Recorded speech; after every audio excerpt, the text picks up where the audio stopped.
What's up guys, and welcome back to another episode of Career Mode. This is episode number 76. So we start this stuff on the back of our big win over RB Leipzig to wrap up the Bundesliga title with 2 games to go. That's right, Bayern Munich, in what has been a struggling first season in charge at the Allianz, are champions of the league. Yep, it had been a very tough debut season here.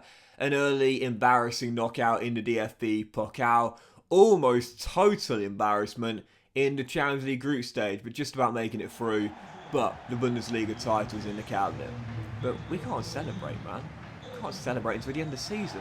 Why is that? Well, a few days after wrapping up the title in Leipzig, we've got this. Second leg of the Champions League semi-final, or after I'll be pretty honest, a tedious goalless draw away at Juve's Allianz in Turin. Now heading back to our Allianz in Munich. The tie was balanced at 0-0. And heading into the game, I thought, let's get an early goal, unlike we could have in Turin. Well, yeah, that's the start everyone wanted to see. Ryan Gravenberch drills in from 14 yards. It is a sweet strike by the Dutch midfielder. Look at this for an effort. Talk about perfect placement there. Through the gap into the bottom corner as Gravenberch opens the scoring. Bayern 1, Juve 0. And that's not a bad time to get your first goal in Europe this season, is it? Not a bad time at all. Yeah, Bayern in front, courtesy of Gravenberch. And to be fair, I mean, Juve didn't attack us at all in the first leg. I mean, they really didn't. We kept Vlahovic so quiet. De Ligt was unbelievable in that game. And speaking of De Ligt, well, 20 minutes in, he had 2 brilliant chances to score against his former team, and I missed them both. Headers from 6 yards out. First one, to be fair, cracking save by the goalkeeper, but the second one failed to even hit the target from 6 yards there. I'll be honest, I should have scored one of those headers there, and I totally blew it. De Ligt, by the way, he's probably like the best aerial centre-half I've used in this FIFA. He's unbelievable. He wins like every single duel in the air. Even so, it was 1-0 at the break, and Juve, to be fair, did have a much better end to the first half than they did to start it. Great save by Lambert on Vlahovic, kept us leading by a goal at the break, but I was worried about the start to the second half, because the way Juve ended the first half was encouraging for the Italians. I thought they might find a level soon after the restart if we don't start composed. That's exactly what happened. Dusan Vlahovic sent through one-on-one, and this time they get it right. Drilled in at the near post, Lambert beaten, it's 1-1, and thankfully with no away goals in European ties now, it is still completely balanced. But I knew we'd get more chances, we'd still be the better team going forward, and just a few minutes after Vlahovic found the leveller, Jamal Musiala sent forward one-on-one, and whilst the Desmond between the sticks for Juve, to be fair, and made some good saves during the tie, there was nothing he could do about that. Sent through one-on-one, perfectly placed finish, and Musiala for me this season hasn't got me that many goals, but he is still our highest rated player at 92, and we know he comes good when we need him. Bayern 2, Juve 1, and with 13 minutes to go, terrible match, 13 minutes to go, Joshua Kimmich almost wrapped it up. Shot cannons off the crossbar, and Juve escaped. Really, with all the chances we'd had in the game, this tie should have been over. This tie should have been done. We should be celebrating place in the final by now. Instead, Juve was still hanging on with 2 minutes to go after a lovely slip ball through by Bauer, who has been sensational this season. Jamal Musiala runs onto it and bags his brace, and that would do it.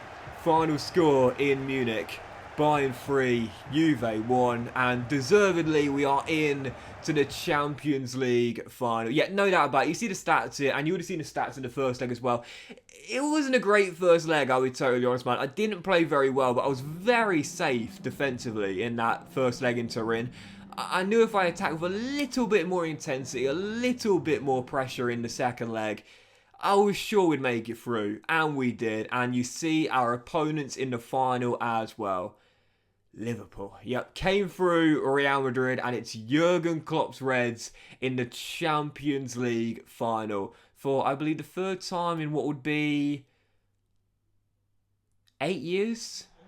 9 years in the game as well now. But even so, it's Liverpool in the Champions League final.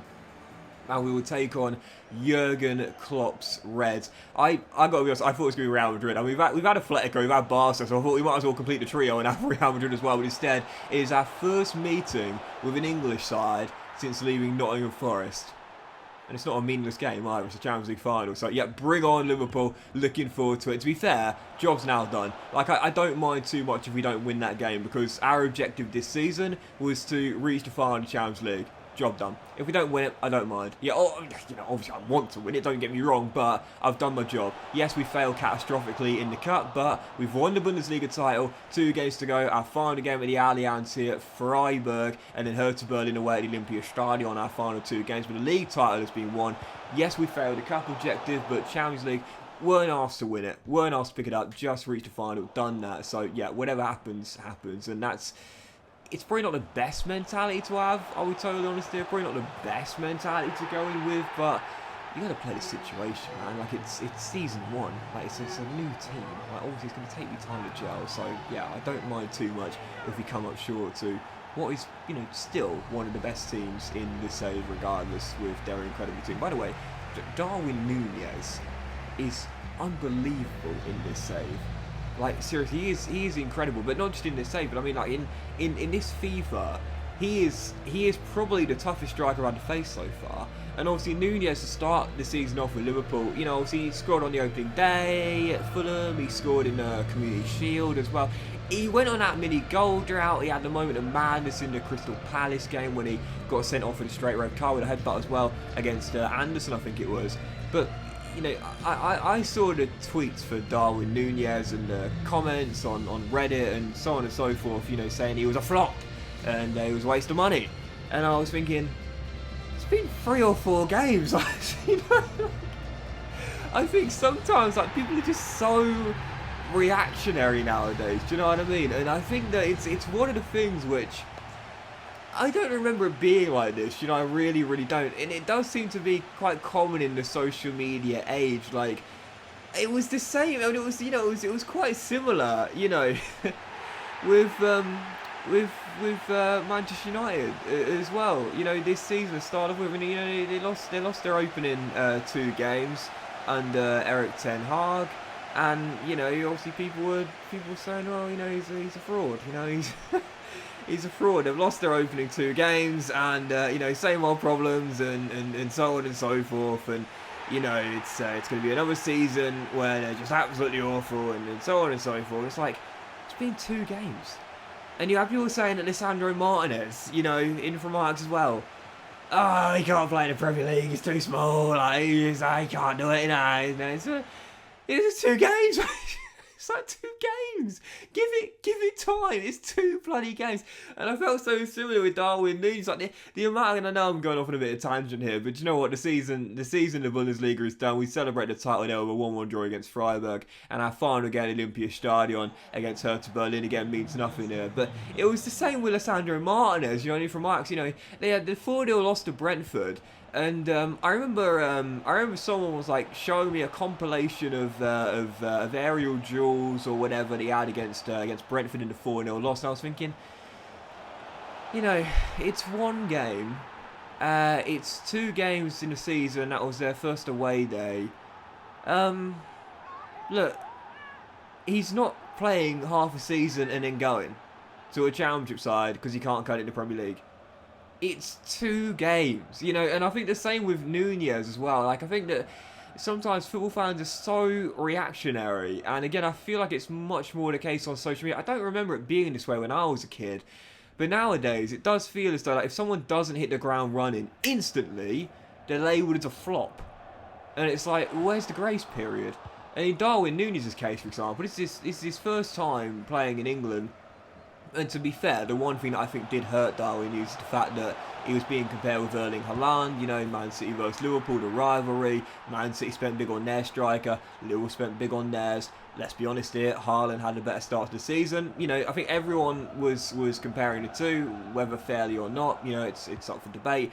But even so, like, for Núñez, I mean, it was crazy the amount of criticism he was getting start the season off after, again, like, 3 games, Like, seriously, give it time. Wait, it's a long season, and he's still got a long way to go in his career as well. But anyway, the point I'm making is that in this save, he's incredible. Absolutely incredible in this year's FIFA, and he has been the toughest striker I've had to face in this FIFA so far. You know, people often ask me the question, like, you know, who's the toughest, like, AI player I'd come across in FIFA. In this save right now, it's Darwin Nunez. I can't stop him. So heading into that final, he's my big concern. He is my big concern. Anyway, we won the final day as the lights went out, quite literally, on Thomas Muller for his Bayern Munich career. He certainly won't play in the final, though I might put him on the bench, to be fair. Sidney Raybiger is done for 3 months. We will miss the final. Not that he was going to play anyway, but in the Bundesliga, we win the title. It was a 7-point gap over Dortmund in the end. Leipzig completely fell off the pace. They were our toughest opponent for the first half of the season, but in the end, finished a whopping 19 points behind us. But top scorers, best defensive record, but despite winning the title by 7 points with 2 games to go, don't think this is a simple season, because it definitely wasn't. This is a real challenge, but job done. We are champions of the Bundesliga. Victor Osimhen won the Golden Boot and the assist title. Lambert won the clean sheet, but can you say snubbed? Because somehow, not a single player made it into the team of the season. Don't know how, don't know why, don't understand it. How on earth did not a single Bayern Munich player make it in there? Got absolutely no idea. Even so, he was the Golden Boot winner. Lambert was the goalkeeper of the tournament. Neither won the player of the tournament, but regardless, we don't care about that snub because we've got bigger fish to fry. Yep, Champions League final against Liverpool. The Bundesliga title in the bag. If we don't win the CL, I won't be too disappointed, but I'd love to win back-to-back CLs with 2 different teams and a double in my first season. Let's go get it done. But that will end this episode of Career Mode, guys. Big thank you for watching. Hope you have enjoyed. If you have, then please do drop a like. Most love to you all. Have a fantastic day, and I'll see you for the next episode of the Career Mode, the Champions League final against Liverpool, very soon.